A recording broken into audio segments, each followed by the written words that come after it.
subscribe, I'll take you for a ride in my animal skull. So I'm here in the studio with Banjo, and I would like to show you how to draw some other animals. Whilst it takes quite a long time to put together the animal school videos, so I'm anticipating we'll release them weekly, I figure I can show you how to draw an animal more frequently. I'm amazed at the amount of pictures that have been coming in. So great work, basically. I teach children how to draw animals in my after school clubs, and I also provide worksheets with how to draw them to the children there. So I'm quite happy to actually send some of those worksheets to you if you're bored and on lockdown. If you email me, my email address is popping up somewhere, so please email me if you want the sheets and if you draw any pictures, and if you've got any other suggestions for what we could do. I'm going to teach you how to draw what I find one of the most easiest animals to draw. Anyone can do it, even you people that say you can't draw. This is a snake. And why is a snake easy to draw? Well, for a start, he has no arms or legs. There's no fiddly bits really to draw. And as you can see by the way he's moving, he can fold himself into pretty much any shape. So I'm going to show you how to draw a snake in several different ways. He's a beautiful snake. We'll talk about him, I promise, more in other animal schools. Can you do the letter S? Can we all do the letter S? So if I'm doing an S shape, you might notice occasionally that my logo has got a snake on the S shape. So that's not a very good snake. So we need to give him a few more snake features. First of all, being a head, which we're going to do as a kind of sort of oval shape. You'll see this shape coming up a lot. There are very few actual circles when it comes to nature and animals. Generally we're working in ovals. That's what I would call an oval shape. And then once we've curled around, we're going to follow the body of our snake, go right in and copy the line. I find this quite fun. Just copy the line that you have done all the way around until we get to sort of the last bit. Once you're sort of getting near the tail here, we're going to join the tail up like that into a point. So that is our S snake. To make it particularly like a snake, we're going to give it a forked tongue. If you know why the snake's tongue is forked, it means it splits into two smaller tongues, and all snakes have that. It helps them to smell even better. The eye, we've got a circle with a dot in it, just like we did with the guinea pig when we looked at that the other day. The snake, okay, so this snake's nose is a little bit more prolonged. We'll go into that. That's a python, but you see the snake has a pretty pattern. So really, I'd like to see some creative ideas here, but if we are to copy a pattern of a python, we're going to give it sort of blob type shapes in like this. We're going to make these shapes fairly similar, not identical, because nature has a wonderful way of making them, you know, an interesting but not identical shape. Adding in all the different colours as you go.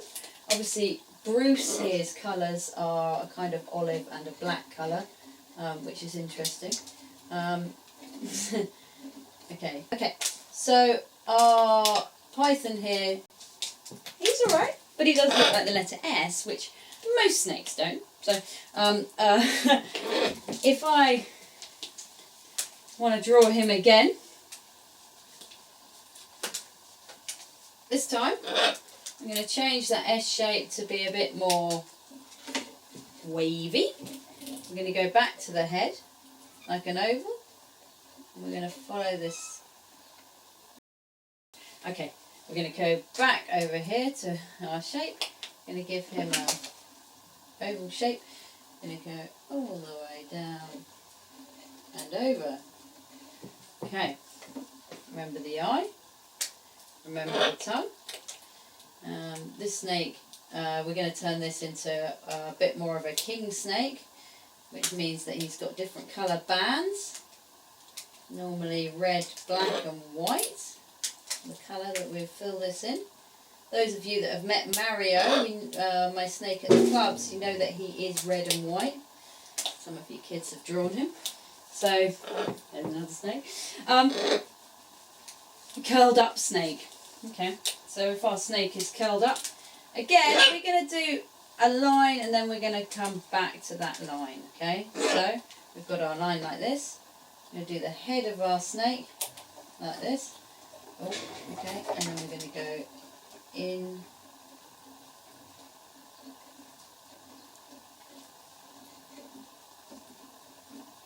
And sort of guarding eggs or something. Okay. We want a bit more more definition to make your snake a python. Okay, so we've drawn a few snakes using that basic S shape, using the line. Always do the line of where the body is first, then do the head, and then fill that in. But as you can see, our python, you can see here, he has a bit more of a kind of pear-shaped head. If I'm to draw his head, it's a bit more like this. And his eyes are on the side. He's a lovely boy. I always think they look a bit like dogs. So if we kind of want to fill in his head like this. Say his head's here. How are we going to do this? His body's coming down like this. Go for a kind of S shape, but I'm going to carry it on this time, going all the way down into the tip of his tail. Remember, it's fat. Thinner at the bottom, following up as a fat snake. I'm going to come up here. Got his tongue. Got his lovely different shapes. As soon as you start to add your shapes to your snake, it starts to look more like a snake. Does that make sense? Okay. So, doing another snake over here. We're going to give him his head, the python's head, but this time we're going to make that dog-shaped nose a bit more on the side.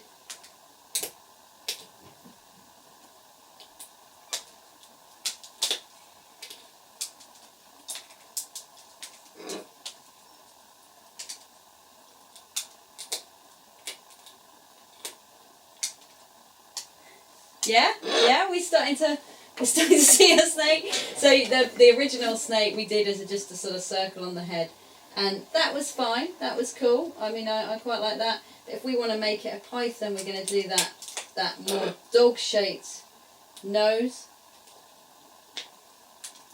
which defines it as a python. I hope you enjoyed that, and looking forward to seeing some snakes.